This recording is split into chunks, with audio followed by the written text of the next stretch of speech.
Hello everyone, I am JVN Dr. Muhammad Miraz Alam, Assistant Professor of Economics, Jyoti Vidyapeeth Women's University, Jaipur. In this session of video, I will discuss about the rest part or remaining part of the 11th 5-year plan, which was I already discussed in the previous video. This is the part of Indian economy which taught as a paper in the second semester BA B.Ed student. In this section of video, I will discuss remaining part of the 11th 5-year plan, their prospect, their objective, their vision, and so on. Now let's start the remaining part of this video, remaining part of the 11th 5-year plan, which was left in the last video.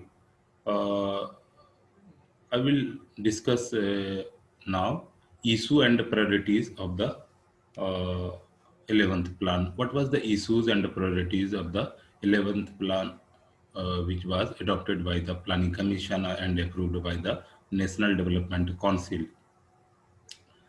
A finalization of issue and priorities is considered as an important part of formulation of plan. Considering the condition of economy prevailing, the 11th plan has finalized its issue and priorities in the following manner, which we'll discuss in the coming part of this video. Uh, the most important issue is that sustainable and inclusive growth. Okay, as we all know that sustainable and inclusive growth is very important, and it is the required for the and it is the requirement for the better uh, better world, and it is the requirement for this century. It is the most discussed topic across the globe, right? Okay, before starting this topic, I want to inform you about the something about the sustainable development. What is sustainable development and what is all about? As we all know that sustainable means which is something should be sustained over the period of time, should be long period of time, right? Sustainable, right? Sustainable developments, if we define the concept of sustainable development, it is the concept which derived from the Bern-Trant Conference on Sustainable Development, right? The definition, working definition of sustainable development is like that: meeting the needs of present generation without compromising the needs of future generation. Here are two important things. One is the present generation, needs of the present generation, and the needs of the future generation. Both the needs should be fulfilled simultaneously, right? Although future needs will be meet in the future, but for the meeting the needs in the future generation, it is important to keep resources for them. Otherwise, will if all the resources which are exhaustible in nature is exhausted in the present generation, what will be left for the future generation? So it is important to discussed here. If we are going to use excessive use of natural resources which are present in our environment within the earth or over the earth, right? So it will not be left for our future generation. In that case, if we want to survive our future generation, if we want to take the advantage what is present in the nature for the future generation, it is viable to left some amount for them. And it should also not reduce the consumption of the present generation. In that case, what should happen? Here is the concept of sustainable development, right? The suppose there is, if we need woods for the making uh, uh, some furnitures.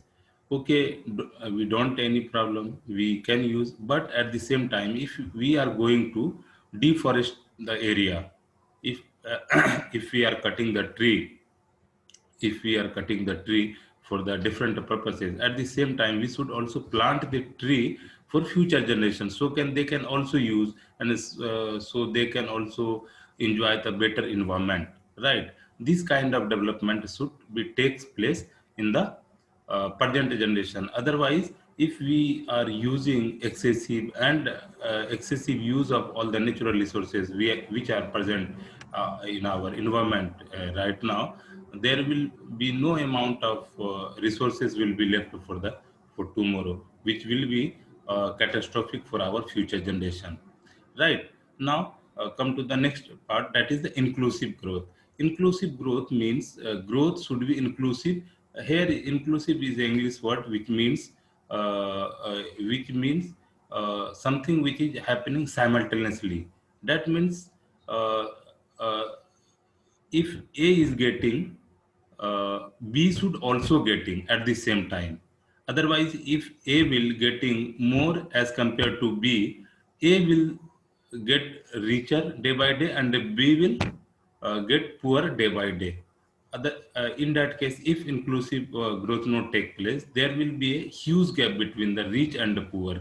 There will be a gap into the haves and have-nots, which increase the disparities among the members of the society, which increase the disparities in the society. That's why it is very important issue for the planners, those were assigned to design the policy framework for the 11th five-year plan. It was a very important issue for them, and as well as it was very challenging at the same time. Okay, now, come to the point. Presently, the economy of the country appears to have decidedly taken off and moved from phase of moderate growth to a new phase of high growth rate.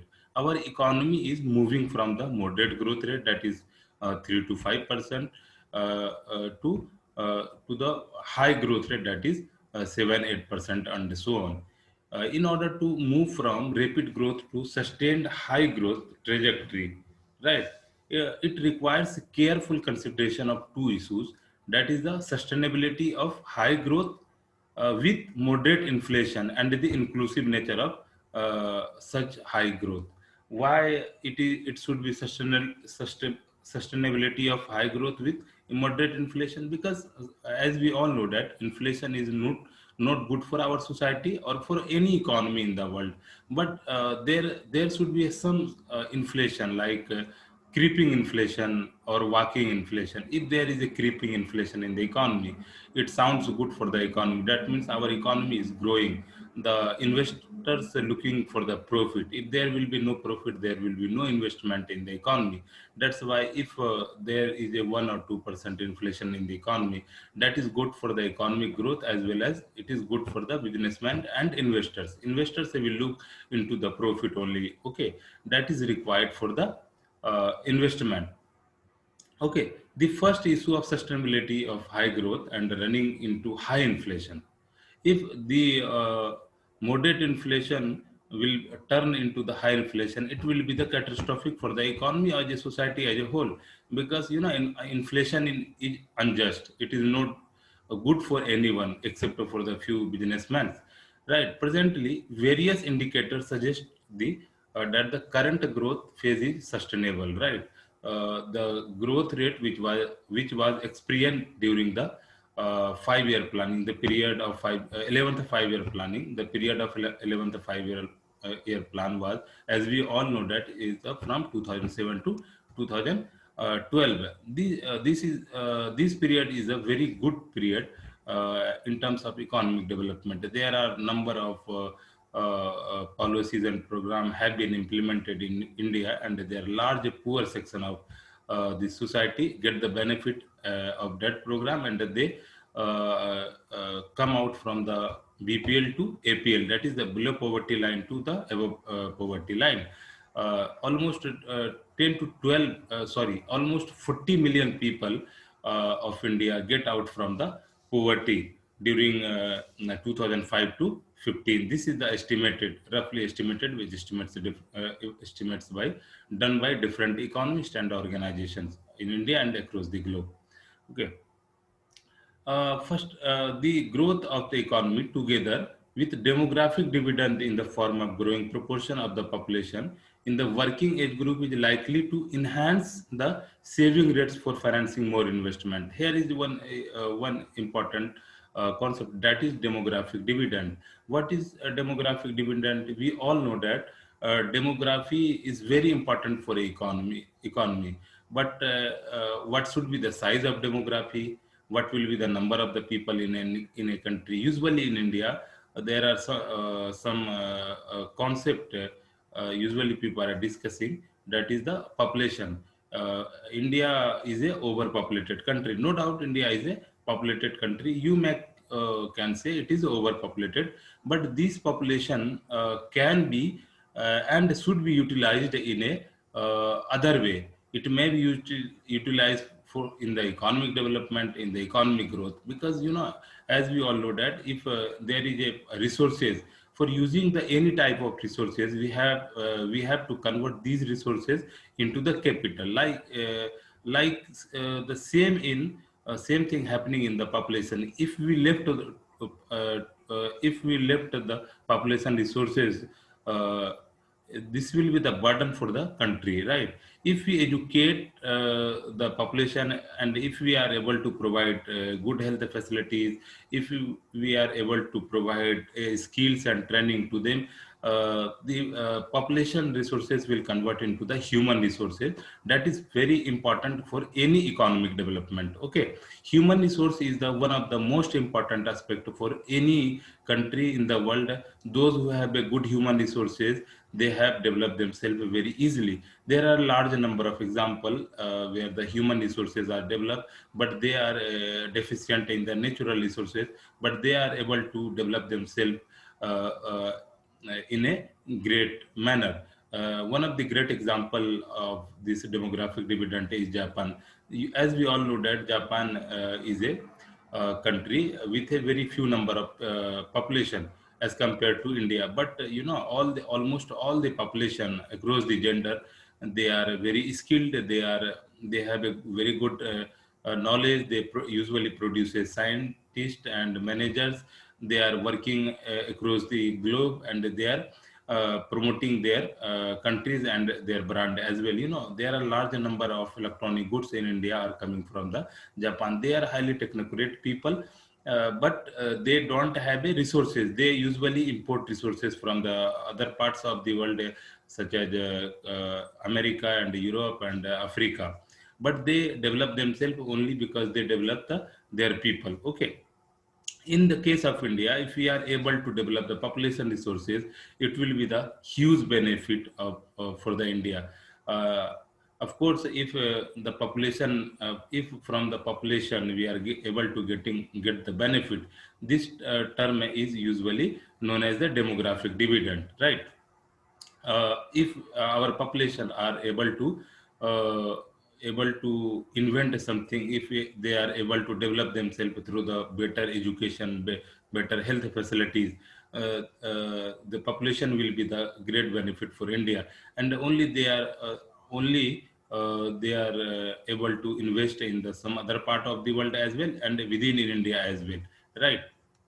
The second part is the improvement of efficiency in the economy.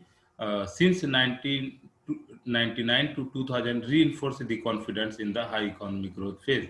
As we all know that the 21st century is very prosperous, and this is very good for India. As we all know that India is becoming a global power, global soft power in different aspects. We have the largest IT industry. We were the number one in the textile industry, and so on. We have a very good capacity of producing generic medicine. We have a larger number of medical institutes which produce good doctors as well as good engineers.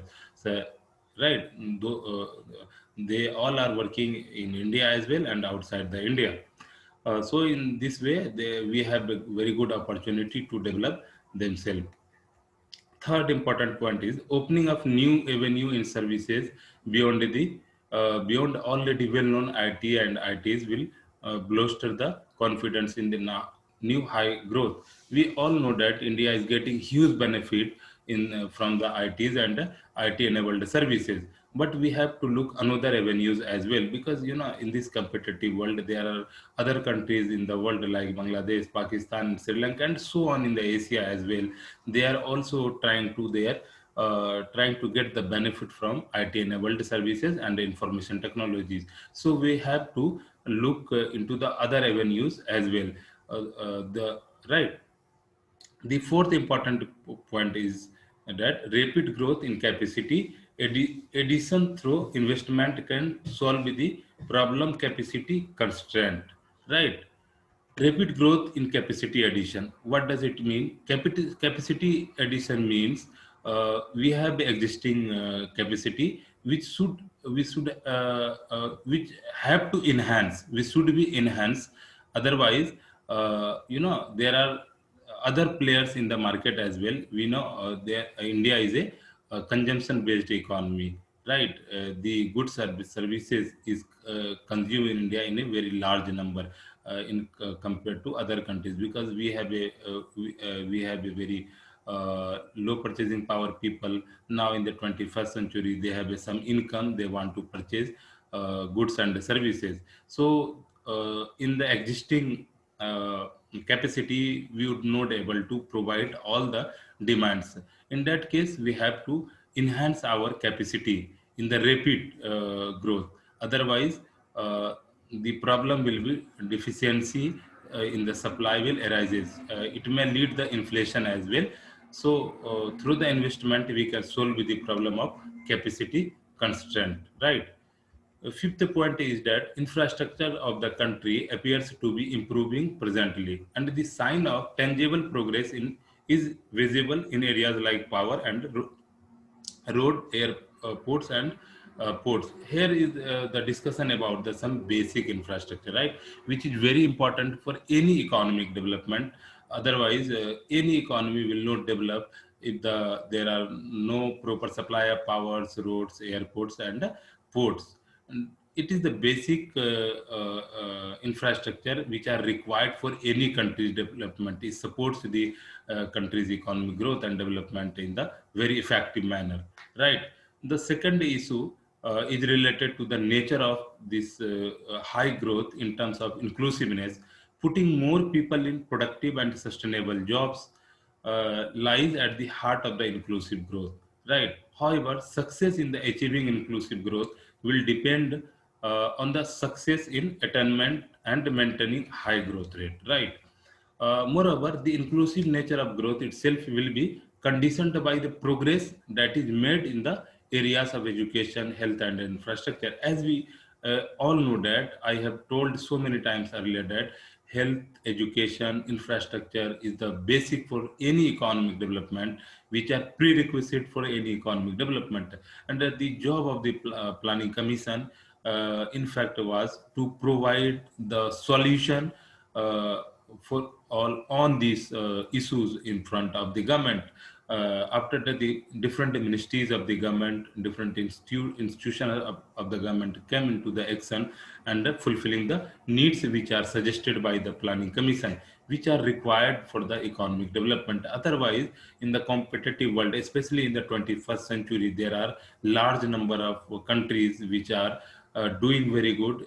Our neighbor country, that is Bangladesh, is also doing fairly in terms of economic growth as well as inclusive growth. Their manpower is working across the globe. Now they are competing in the software industry with India, and already they are giving the competition in textile industry to the India. So in this part of video, that is enough, that is sufficient. In the next part of this video, I will discuss priorities of the 11th five-year plan. So I will stop here and I will meet you again in the next part of this video. Thank you so much watching me. Keep watching.